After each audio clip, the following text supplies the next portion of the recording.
I had always loved the quiet life. No loud neighbors. No traffic. Just the sound of the wind, birds in the trees, and the steady hum of peace. My home sat on a modest piece of land at the edge of a small town. It wasn't fancy, but it was mine. And most importantly, I had something not many people around me had, my own well. My water was fresh, clean, and free. I didn't depend on anyone for it. I liked it that way. Independent. Simple. Peaceful.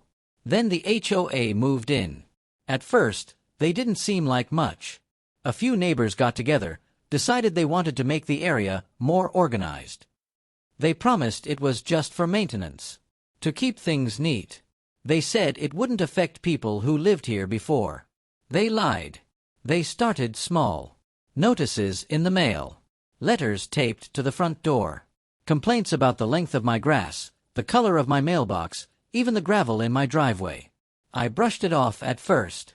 I wasn't trying to cause trouble. I figured they were just trying to be helpful in their own annoying way. But it didn't stop there. They kept showing up. They'd walk past my property and take pictures. I caught one of them once, crouched down near my well, phone in hand.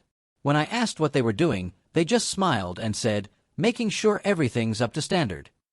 That didn't sit right with me. Something felt off. I started locking my gates. I stopped answering their letters. That's when things got worse. One morning, I stepped outside and noticed tire tracks near the side of my house. That was odd. Nobody had permission to be on my land. I followed the tracks. They led straight to my well. And then my heart dropped. The well was sealed. A thick plug of concrete filled the opening. I couldn't see the pump. Couldn't see the pipe. Couldn't even see the edge. They'd done a clean job. Too clean. Whoever did it knew exactly what they were doing. And I knew exactly who had ordered it. My chest tightened. I felt my face get hot. At first, I thought it had to be a mistake. Some kind of accident. Maybe they filled the wrong well. Maybe it was a joke. I couldn't breathe for a moment. I just stood there, staring at the concrete plug where my well used to be. My mind raced. I wanted to believe there was still a way to fix it, to undo it. But I knew better. This wasn't a prank. It wasn't a mistake. It was a message. And it was personal. That night, I didn't sleep. I sat in my kitchen, the smell of coffee going cold in the air, going over every interaction I'd ever had with the HOA. Every letter. Every warning. Every smirk from their smug little board president. And I knew I had to do something. But I couldn't just react with anger. They wanted that. They wanted me to scream, to lose it, to make a scene so they could label me unstable or non-compliant. So I stayed quiet. And I started planning. The first thing I did was gather proof. I took pictures of the well. I filed a police report, even though I knew they wouldn't do much. The officer who showed up barely looked at the concrete. He said something about civil matters, and suggested I speak to a lawyer. I thanked him and closed the door behind him before he even reached his car. I didn't need help from someone who couldn't see what was happening. I needed information. So I started digging. I went online, looking for any records about the HOA, who they were, what they'd done before, what kind of rules they had.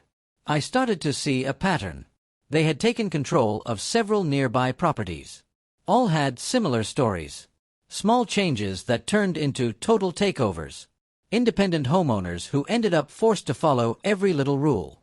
Most had given up. Sold their homes. Left quietly. I wasn't going to be one of them. I filed complaints. I called city offices. I demanded to know who gave them permission to tamper with a private well. And every time, I got the same vague response. It falls under HOA regulation now. But that didn't make sense. My well had been grandfathered in. It was there long before the HOA even existed. Still, no one wanted to stand up to them. That's when I realized I couldn't win this by playing fair. If they wanted a game, I'd give them one.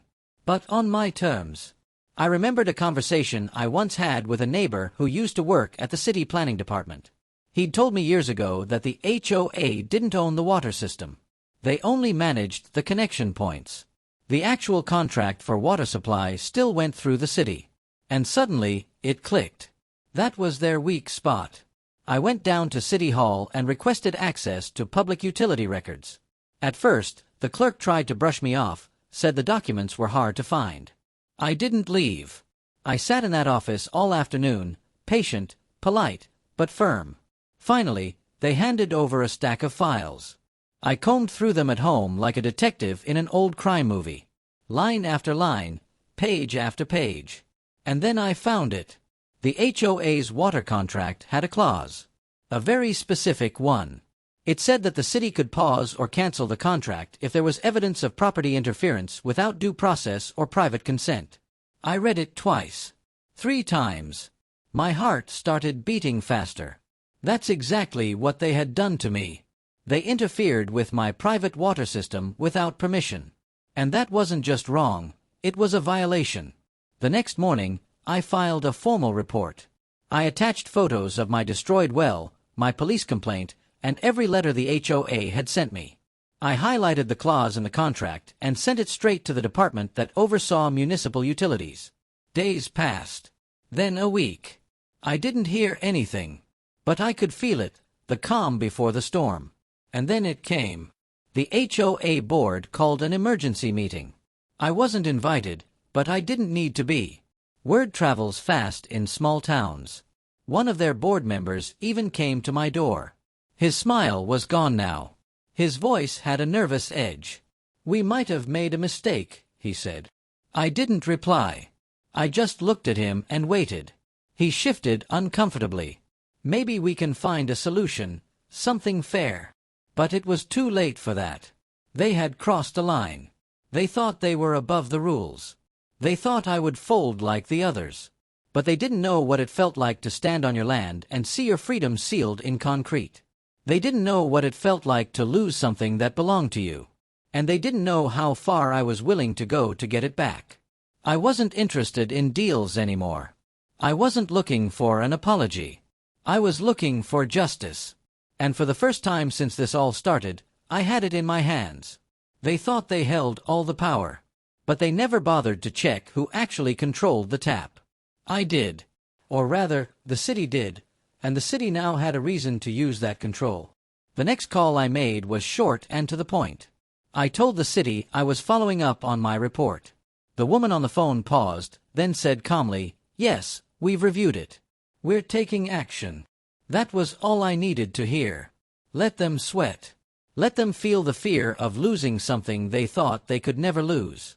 Because when you take water from someone who depends on it, you don't just inconvenience them, you remind them how fragile comfort really is.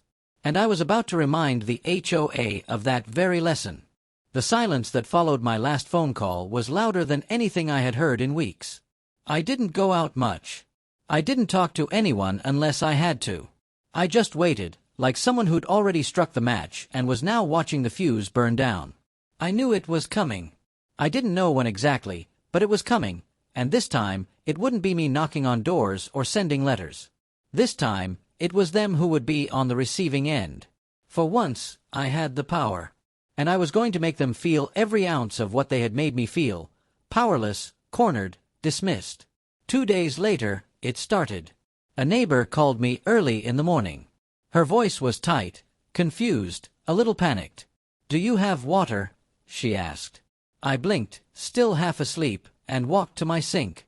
I turned the tap. A dry, hollow cough of air came out. No water. I smiled, not because I liked what was happening to her, but because it meant the system was working. The city had followed through. The HOA's water contract had been frozen pending investigation. And now the very people who stood behind them, cheered for them, or turned a blind eye, were all in the same dry boat. It didn't take long for the panic to spread. A neighborhood that had once been full of silent judgment and smug compliance suddenly turned into a chaos zone. People were outside, confused, complaining to each other. The HOA board tried to do damage control, sending out vague emails saying there was a system-wide issue and that it would be resolved shortly. But I knew they were lying. Because I'd seen the document the city had sent. I'd read it twice. This wasn't a glitch. This wasn't a maintenance issue. This was punishment. A legal, formal response to the unlawful destruction of private property. My property. I watched from my porch that afternoon as the board members gathered near the community clubhouse. They stood in a circle, their faces tight with stress. The president, Mr. Smug himself, was on the phone, pacing back and forth like a caged animal. He kept looking around like he was searching for answers, or someone to blame. He didn't dare come near my house, though. Not this time. Not after what they did. And that told me everything I needed to know. He knew it was me. He knew I was behind this. But he also knew I hadn't broken a single rule. Everything I had done was by the book. I played their game, and I beat them at it. The next few days were a mix of quiet satisfaction and messy fallout. Residents started asking questions. Real ones. People who had blindly trusted the HOA now wanted to know why their water had been cut off. Why the city had intervened. Why the board hadn't warned them. I heard rumors that a few homeowners were threatening legal action against the HOA. Others were planning to withdraw from the association altogether, calling emergency meetings to remove the current board. The neighborhood was turning on itself, and I didn't have to lift a finger. Still, none of that brought my well back. I hadn't forgotten what they took from me. That quiet moment in the morning, that cool water from deep underground, gone. Stolen. Filled with concrete like it was nothing more than a hole in the ground. I hired a private contractor to assess the damage. He looked at it, scratched his head, and said, "They did a real number on this." He quoted me a price to restore it, a big one. I didn't flinch. I just nodded and told him to get started. While he worked on my land, drilling, breaking through the hard cement, hauling out rubble bucket by bucket, I sat in a chair nearby, watching. I thought about all the times I had been ignored, laughed at, treated like some old fool who didn't understand the way things worked now. They wanted control. That's all it ever was. It wasn't about my well. It wasn't about uniformity. It was about dominance. Power. They wanted to break me, to show everyone what happens when you don't obey. But they failed. And now, piece by piece, I was taking back what was mine. The day my well came back to life, I stood beside it and watched the water rush up through the pipe, cool and clear as ever. I cupped it in my hands, let it run between my fingers, and felt a strange mix of relief and anger. I had it back, but I shouldn't have lost it in the first place. No one should ever be pushed that far just to keep what already belongs to them. Not long after, I got a letter from the city. It confirmed that the HOA's water contract would remain frozen until further notice, and that an official investigation had been launched into their operations.